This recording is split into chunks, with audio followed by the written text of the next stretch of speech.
Have you ever noticed how some people lose themselves the moment emotions rise? One insult and they explode. One setback and they crumble.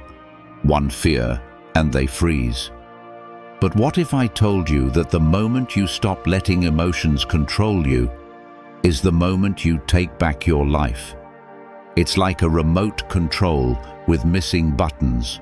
You press harder, try longer, but you still can't reach what you want. Or think of a cracked phone screen. You can still see the picture, but every detail is distorted by the fractures. That's what happens when you let emotions control you. Your view of reality is always broken, and your timing is never right. Because while the world is busy reacting, you have a choice. Be pulled like a puppet by every emotional wave, or anchor yourself in reason and clarity. And when you choose stillness over impulse, that's when people start wondering how you remain unshaken in moments that break everyone else. The truth is, emotions are not your enemy, but letting them lead is. The Stoics knew this. They believed that strength is not found in avoiding life's storms, but in standing firm when they come. So how do you train yourself to never be controlled by emotions, without becoming cold, without pretending, without losing your humanity? Stay until the end, because the last one will change everything. Let's get started. Number 1. Control your first reaction. Let's talk about one of the most powerful habits you can develop if you want a truly Stoic mindset. Learning to control your first reaction.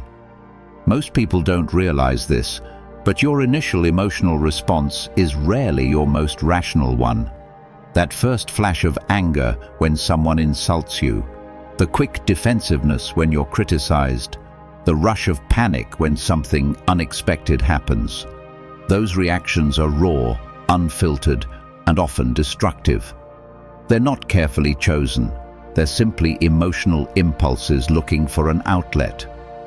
And if you let those impulses drive your decisions, you're essentially handing the steering wheel of your life over to your emotions.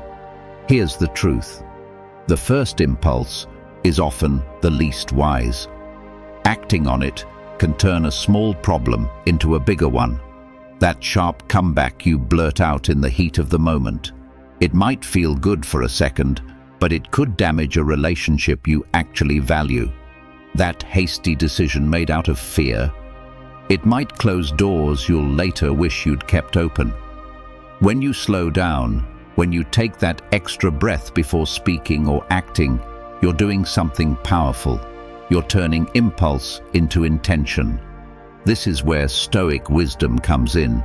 Marcus Aurelius said, "You have power over your mind, not outside events." Realize this, and you will find strength. You can't control the way people treat you, the challenges life throws at you, or the surprises that disrupt your plans. But you can control how you respond, and in that pause between stimulus and response, you reclaim your power.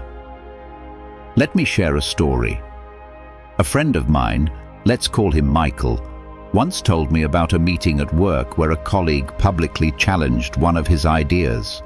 Michael felt the flush of irritation rise instantly. He was ready to fire back with a cutting remark to put the guy in his place. But then he remembered a piece of advice his father had given him. If you're angry, count to 10 before you speak. If you're still angry, count to 100. So, instead of reacting, Michael took a sip of water, let the moment breathe, and really thought about what was being said.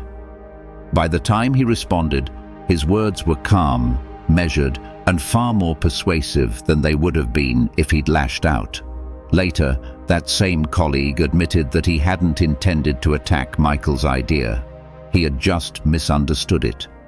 If Michael had reacted impulsively, he might have damaged a working relationship for no reason. So how do you control your first reaction? First, train yourself to pause. Even 2 seconds of silence can stop an emotional impulse from taking over. Second, shift the focus inward. Ask yourself, what response would serve me best in the long run? And third, remember that strength isn't in dominating the other person, it's in mastering yourself. At the end of the day, you can't stop emotions from rising up, but you can stop them from running the show. Control your first reaction, and you control the outcome.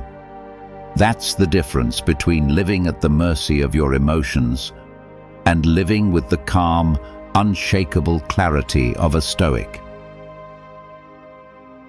Number 2, master the pause.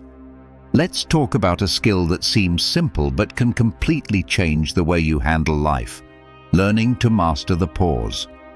In a world where people feel pressured to respond instantly, to defend themselves, to prove a point, to have the last word, pausing can feel unnatural, even risky. But the truth is, that short pause can be the difference between making a situation better or making it worse.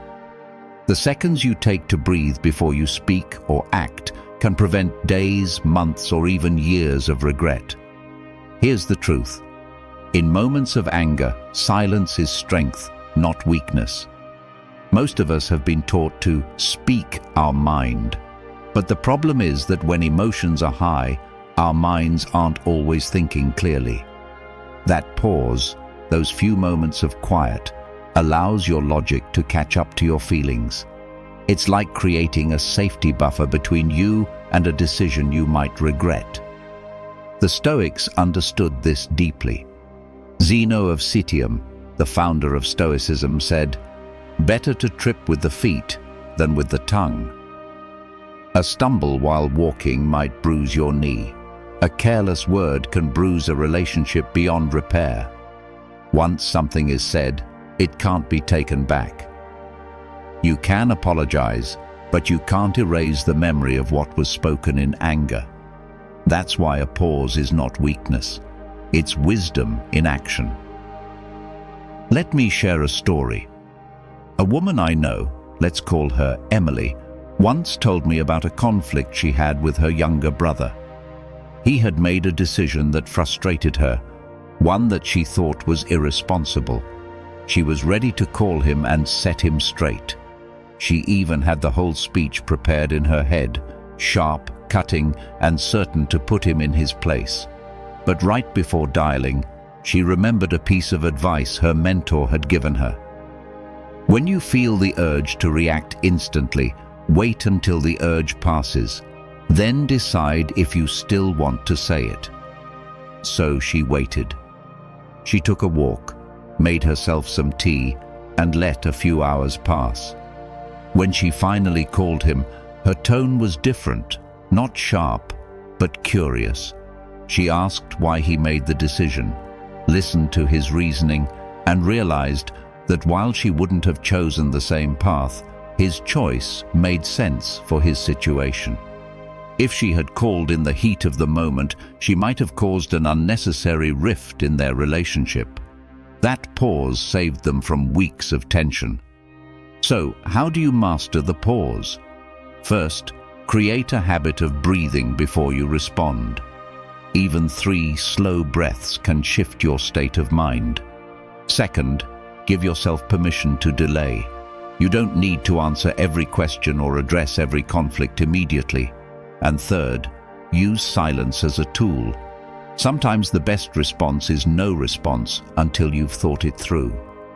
At the end of the day, pausing isn't about holding back your truth. It's about delivering it in a way that serves you and the situation best. When you master the pause, you master yourself. And when you master yourself, you'll find that moments of silence often speak louder than any words could. If you found this valuable, hit like and subscribe for more powerful insights. Number 3, separate facts from interpretations. Let's talk about one of the most powerful Stoic skills you can develop: the ability to separate what actually happened from the story your mind tells about it. This is harder than it sounds, because the moment something occurs, your brain instantly starts adding meaning, motives, and assumptions. Someone doesn't text you back. You might decide they're ignoring you. A co-worker frowns when you enter the room. You might assume they're upset with you. In reality, neither of those things might be true, but your mind turns them into a personal drama. Here's the truth. Most of our emotional suffering doesn't come from the event itself. It comes from our interpretation of the event. The Stoic philosopher Epictetus said it best. It's not things that disturb us, but our interpretation of them. The event is neutral. The story we attach to it determines whether it upsets us or not. Think about it. Two people can experience the exact same thing and feel completely different about it. One sees rejection, the other sees opportunity. One feels insulted, the other shrugs it off. The difference isn't the event, it's the lens they view it through. Let me share a story. A man I know, let's call him David, was once passed over for a promotion he'd been working toward for years. His first reaction was anger. He told himself a story. They don't value me. They're playing favorites. I'm wasting my time here. That story made him feel betrayed, resentful, and ready to quit. But after a few days, he remembered something his father used to tell him. Before you react, strip away the story and look at the bare facts. So David sat down and wrote the situation out as plainly as possible. I applied for a promotion. Someone else was chosen. That's it. No assumptions, no accusations, just the facts. When he saw it this way, the weight of his anger started to lift. Without the emotional story clouding his vision, he could ask better questions. Why was the other candidate chosen? What skills did they have that he could develop? Was there another path for him in the company? That shift changed everything. Instead of quitting in frustration, he sought feedback, worked on his leadership skills, and within a year, he earned a different promotion that fit him even better. If he had stayed stuck in his initial interpretation, he might have thrown away an opportunity out of pure emotion. So, how do you practice separating facts from interpretations? First, write down the event in the simplest possible terms, like a camera would capture it. No feelings, no opinions, just what happened. Second, question the story you've added. Ask yourself, do I know this for certain, or am I assuming? And third, choose your focus wisely. Instead of dwelling on the drama, focus on the actions you can take next. At the end of the day, you can't always control what happens, but you can control the meaning you give it. When you strip away the unnecessary story, you'll see life more clearly, and that clarity is one of the greatest strengths you can ever develop. Number 4, focus on what's within your control. Let's talk about one of the most liberating yet often overlooked truths in life. Your peace depends on knowing what's truly yours to control. Most people live in a constant state of tension because they're fighting battles they can never win. They try to manage other people's opinions, predict every possible outcome, or rewrite the past. And when reality doesn't bend to their will, they're left frustrated, resentful, and drained. The Stoics understood this trap all too well. They taught that life becomes lighter the moment you stop pouring your energy into what's beyond your reach. Here's the thing: energy is finite. Every ounce you waste trying to control the uncontrollable is energy stolen from the things you can shape: your actions, your mindset, your discipline. The more you fight reality, the more it pushes back. But the moment you accept that some things are simply not yours to command, you free yourself from a self-imposed prison. I knew a man named Daniel who struggled with this his entire life. Daniel was sharp, capable, and ambitious. But he had one fatal habit. He obsessed over the uncontrollable. If a colleague at work didn't like him, he'd replay their interactions over and over, crafting the perfect responses he wished he had given. If a project failed due to circumstances outside his influence, he would carry the weight of it as if he'd failed personally. And when life threw him unexpected curveballs, like sudden policy changes at his job or market shifts in his business, he would spiral into frustration instead of adapting. One day, after a particularly difficult week where nothing went his way, Daniel confided in a mentor. The mentor simply said, "You're acting like the captain of a ship who's trying to control the wind. The wind isn't yours, Daniel. The sails are. Adjust those." That moment stuck with him. Slowly, he began catching himself when his mind drifted toward battles he couldn't win. Instead of trying to change people's opinions, he worked on doing his job with excellence. Instead of dwelling on setbacks, he focused on his next move. And over time, he noticed something. His stress levels dropped, his confidence grew, and his results improved. This is the essence of Stoic wisdom. Epictetus said, "The chief task in life is to separate the things you can control from those you cannot." Your effort belongs to your actions, your choices, and your responses, not to the outcome, not to chance, and certainly not to the shifting moods of others. So how do you apply this? First, when frustration rises, pause and ask, is this mine to control? If not, let it go. Second, put your focus where it counts, on showing up with discipline, integrity, and resilience. Third, remind yourself daily that control is not about power over the world, but mastery over yourself. Because once you stop trying to control the wind, you'll finally have the strength to sail. If you've watched the video this far, don't forget to leave a comment with a "thank God" and give it a like if you enjoyed the content. Your support means a lot and motivates me to keep creating more interesting videos. I hope you find inspiration in them and that we continue learning together. Thank you for your support. Number 5.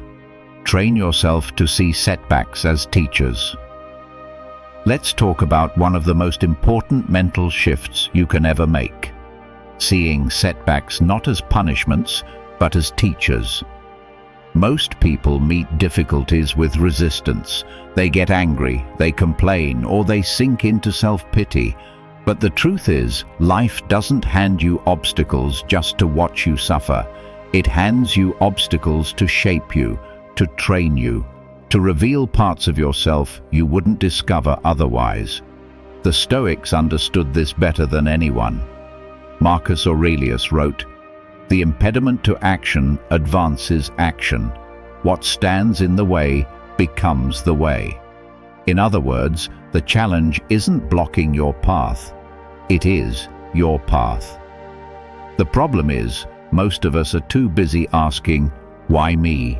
instead of, "What can I learn?" Take Emily, for example. She had spent months preparing for a promotion at work, only to see it handed to someone else. At first, she was crushed. She thought it was unfair, maybe even political. Her instinct was to stew in frustration and check out mentally. But instead, she decided to take a different approach, one rooted in Stoic thinking. She asked herself, if this moment was designed to teach me something, what would it be? That question led her to examine her skills, her communication style, and the gaps in her leadership approach. Over the next year, she worked quietly but steadily to improve, not for the sake of outshining her colleague, but because she refused to let the setback define her. When the next opportunity came around, she was ready, and she got it. Here's the thing. Every setback carries a seed of growth, but only if you're willing to look for it. Fail a test? You learn where your knowledge is weak. Lose a client? You learn how to strengthen your relationships. Face rejection? You learn that your worth isn't tied to someone else's approval. But you can only find these lessons if you drop the belief that life is against you and start seeing it as your greatest instructor. When you train yourself to respond this way, setbacks stop feeling like dead ends and start becoming stepping stones. You stop wasting energy resisting reality and instead redirect that energy into adapting, improving, and moving forward. So next time something doesn't go your way, resist the urge to ask, "Why me?" Instead, pause, breathe, and ask, "What is this moment here to teach me?" That simple shift transforms frustration into progress. And the more you practice it, the more you'll realize that life isn't happening to you, it's happening for you. Because in the end, the obstacle isn't the enemy. It's the trainer that's preparing you for the life you're meant to live. Number 6. Avoid being a slave to praise or criticism. Let's talk about one of the most common traps people fall into: living for approval and fearing criticism. At first, it feels harmless. You share an idea, get a compliment, and it lifts your mood. Or someone disapproves, and it ruins your day.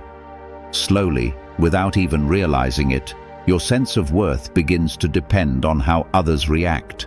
You start tailoring your words, actions, and even dreams to win their applause and to avoid their disapproval. Here's the danger. The moment your mood depends on someone else's reaction, you've handed them the remote control to your emotions. They can raise you up or bring you down at will. You're no longer free. You're performing for an audience that's never fully satisfied. Seneca put it best: "He who seeks the applause of the crowd is like a sailor in a storm, tossed by every wave." When you live for approval, you're constantly tossed around, unable to chart your own course. I remember a man I once knew. Let's call him David. David was talented, smart, and had a gift for public speaking, but instead of using his talent to share his truth, he used it to say what people wanted to hear. He thrived on praise. Every compliment lit him up. Every bit of criticism crushed him. If 100 people applauded but one person frowned, that single frown would live in his head for days. He thought he was succeeding because he was well-liked, but in reality, he was chained to the opinions of others. One day, he turned down a life-changing opportunity simply because a few people doubted him. That's when he realized he wasn't making decisions for himself anymore. He was making them for an imaginary jury in his head. It took him years to reclaim his independence from that need for validation. The Stoics remind us that external praise and criticism are both distractions from what truly matters, living with virtue and integrity. If you've done the right thing, praise adds nothing. If you've acted with wisdom, criticism takes nothing away. The goal isn't to block out all feedback. Wise people welcome constructive advice, but to stop giving it the power to define you. So how do you free yourself from this slavery? First, anchor your worth in your own values. Know what you stand for so that you're not swayed by passing opinions. Second, practice indifference to both extremes. Treat applause and insults as passing weather. Notice them, but don't live by them. And finally, remember that self-respect is worth more than public approval. At the end of the day, the crowd's cheers and jeers fade quickly, but your character stays with you for life. Live in such a way that even if no one notices, you'd still be proud. That is true freedom. If you found this valuable, hit like and subscribe for more powerful insights. Number 7. Choose reason over impulse.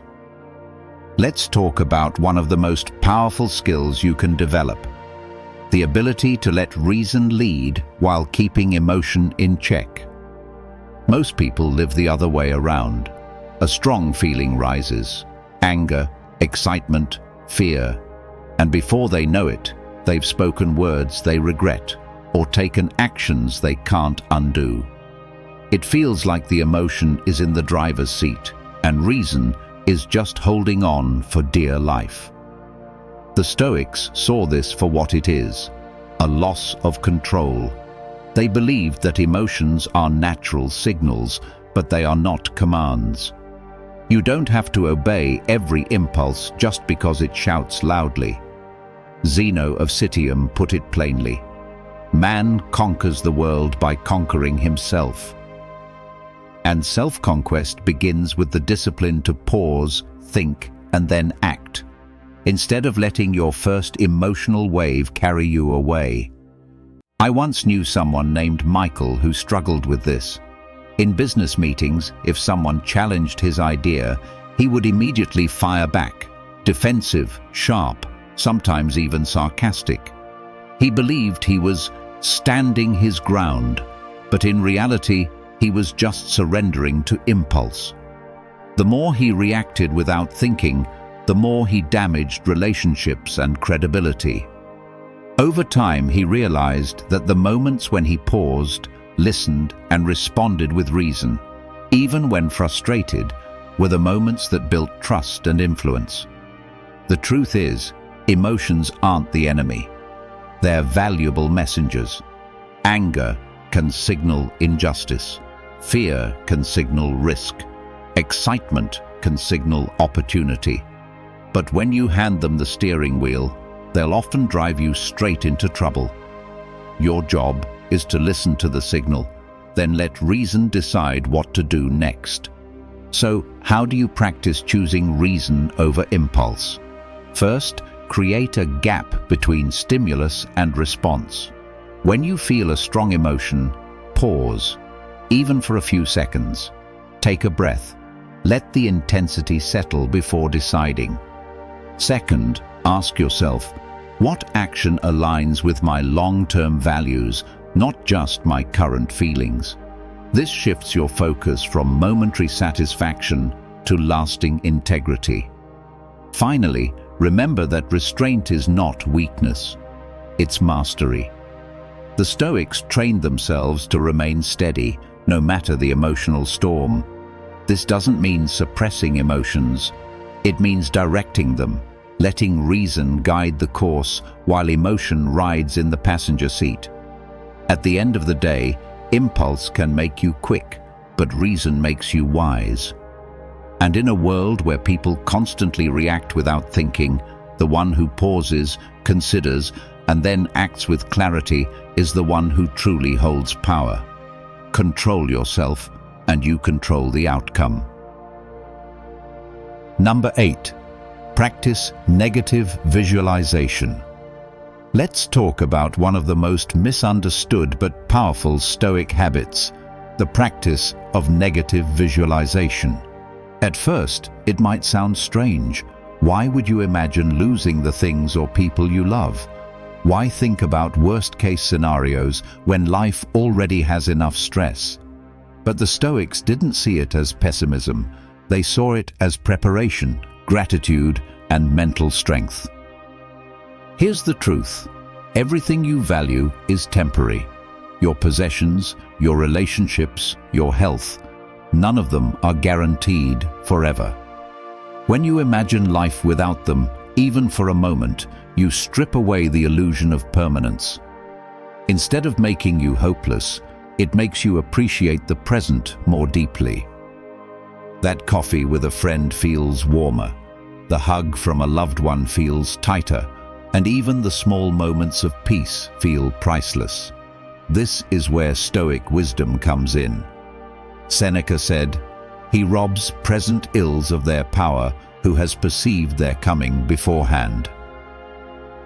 By envisioning the loss of something before it happens, you take away the element of shock and train your mind to face it with calm. You can't stop pain from arriving, but you can meet it prepared, ready to respond instead of crumbling. Let me share a story.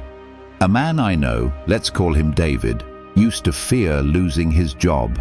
Every month he worried about layoffs, competition, and market changes.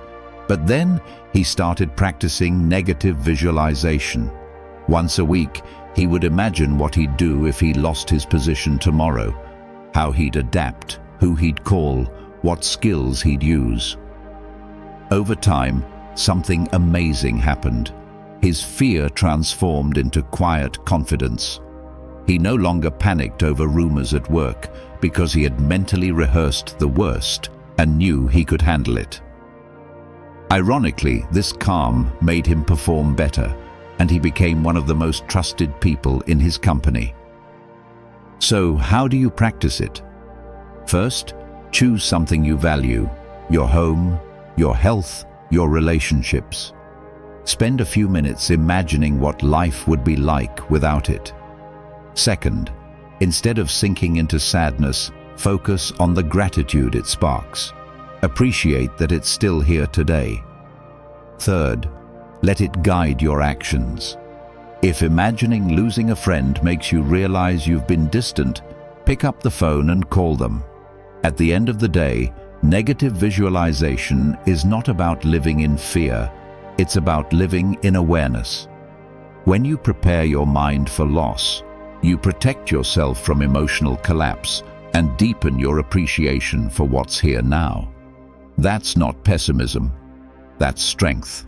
And that strength is the foundation of a truly Stoic mindset. If you believe this video can help others, give it a like. It helps the YouTube algorithm show it to more people. And don't forget to subscribe for more awesome content coming your way. Share your thoughts in the comments. I will definitely reply.